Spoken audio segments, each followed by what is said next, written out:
अस्सलाम वालेकुम dear students, online Musharraf maths and physics instructor. Students, हम 9th क्लास मैथ यूनिट 1 उसकी रिव्यू एक्सरसाइज सॉल्व कर रहे थे। तो लास्ट 2 क्वेश्चन इसके स्टूडेंट्स रह गए थे, क्वेश्चन नंबर 9 और क्वेश्चन नंबर 10। तो आइए स्टूडेंट्स इन क्वेश्चंस को भी सॉल्व कर लेते हैं। क्वेश्चन नंबर 9 है students, Abdullah picked up 96 balls and placed them into two buckets. One bucket has 28 more balls than the other bucket. How many balls were in each bucket?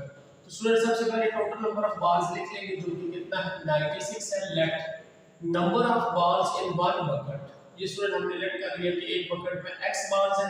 Number of balls in the other bucket में students कितनी ball होगी x + 28, क्योंकि question में वो कह रहा है कि जो दूसरा बकेट है उसमें 28 बॉल्स एक्स्ट्रा हैं पहले बकेट की निस्बत। तो स्टूडेंट्स जो फिर हम कंडीशन यहां पर लगाएंगे वो ये होगा, according to given condition total balls है स्टूडेंट वो हमारे पास बनती है number of balls in one bucket plus number of balls in other bucket. तो एक बकेट में स्टूडेंट x बॉल्स है, दूसरी बकेट में x + 28 बॉल्स है, दोनों का सम करें तो हमारे पास टोटल बॉल बनती है। जो टोटल बॉल है स्टूडेंट्स 96 है, तो यहां पर हम 96 लिख लेंगे, x + x 2x + 28। तो स्टूडेंट +28 है, इस साइड पर लिखेंगे -28 हो जाएगा। 96 - 28 करेंगे स्टूडेंट तो ये 68 आ जाएगा। तो मल्टीप्लाई होगा, इसको स्टूडेंट्स डिवाइड कर दें, डिवाइड करेंगे 68 पर तो ये हमारे पास 34 आ जाएगा। इट मीन x की value 34, number of balls in one bucket is equal x is equal to 34, number of balls in other bucket x plus 28। तो स्टूडेंट x की वैल्यू 34 है, 34 plus 28 हम करेंगे तो वो हमारे पास 62 आ जाएगा। इन दोनों का अगर स्टूडेंट्स हम सम करें तो वो हमारे पास 96 आना चाहिए। तो 34 plus 62 ये 96 ही होता है।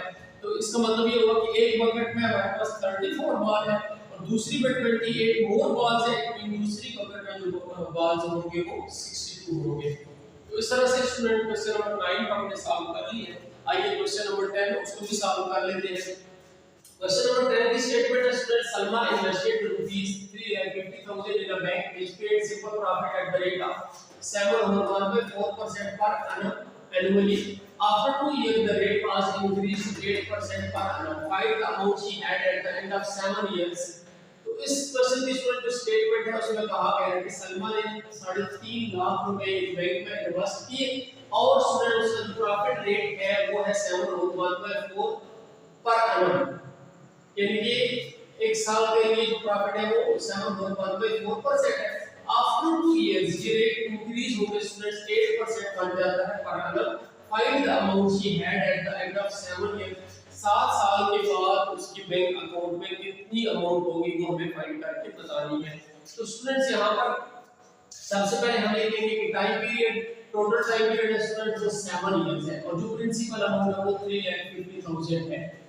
तो स्टूडेंट्स प्रॉफिट पहले हम 2 इयर्स का फाइंड कर लेंगे, जो कि यहां पर कहा गया है कि आफ्टर 2 इयर्स रेट जो है वो इंक्रीज हो जाता है प्रॉफिट रेट। इट मीन कि पहले हम फर्स्ट 2 इयर्स का प्रॉफिट फाइंड कर लेंगे, फिर नेक्स्ट 5 इयर्स का प्रॉफिट फाइंड करेंगे और फिर टोटल प्रॉफिट फाइंड करेंगे और देन स्टूडेंट्स हम टोटल अमाउंट फाइंड करेंगे जो कि at the end of 7 years होगी। तो सबसे पहले students profit for 2 years find कर लेते हैं। प्रॉफिट फार्मूला क्या होगा, principal amount multiply by time multiply by rate. Principal amount 3,50,000 है, टाइम जो है स्टूडेंट वो 2 इयर्स है, मल्टीप्लाई बाय रेट है वो 7/1/4 है। तो इसको स्टूडेंट सिंपलीफाई करेंगे, 7 4 जा 28 + 129/4 डिवाइड करेंगे 7.25 आ जाएगा। परसेंट है तो स्टूडेंट्स डिनोमिनेटर में 100 लिख देंगे, ये 2 0 2 0 से कैंसिल आउट हो जाएंगे। इन तीनों को स्टूडेंट्स हम मल्टीप्लाई करेंगे तो जो आंसर हमारे पास आएगा 50,750। तो उसके बाद स्टूडेंट्स हम प्रॉफिट फाइंड करेंगे नेक्स्ट 5 इयर्स के लिए, तो उसका भी ये फार्मूला होगा, principal amount multiply by time multiply by rate. तो principal amount 3,50,000 multiply by time students 5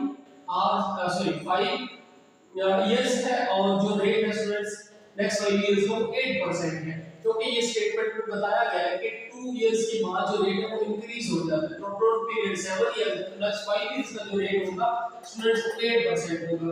तो 8% डिवाइडेड बाय 100 डालेंगे, ये 2 0 2 0 से कैंसिल आउट कर देंगे। तो स्टूडेंट जब इसको मल्टीप्लाई करेंगे तो ये मान लेना 40,000 आ जाएगा। तो स्टूडेंट हमने इस तरह से फर्स्ट इयर्स का भी प्रॉफिट फाइंड कर लिया और नेक्स्ट 5 इयर्स का भी प्रॉफिट फाइंड कर दिया और अब हमें टोटल प्रॉफिट फाइंड करना है। तो इन दोनों को सम अप कर लेते हैं।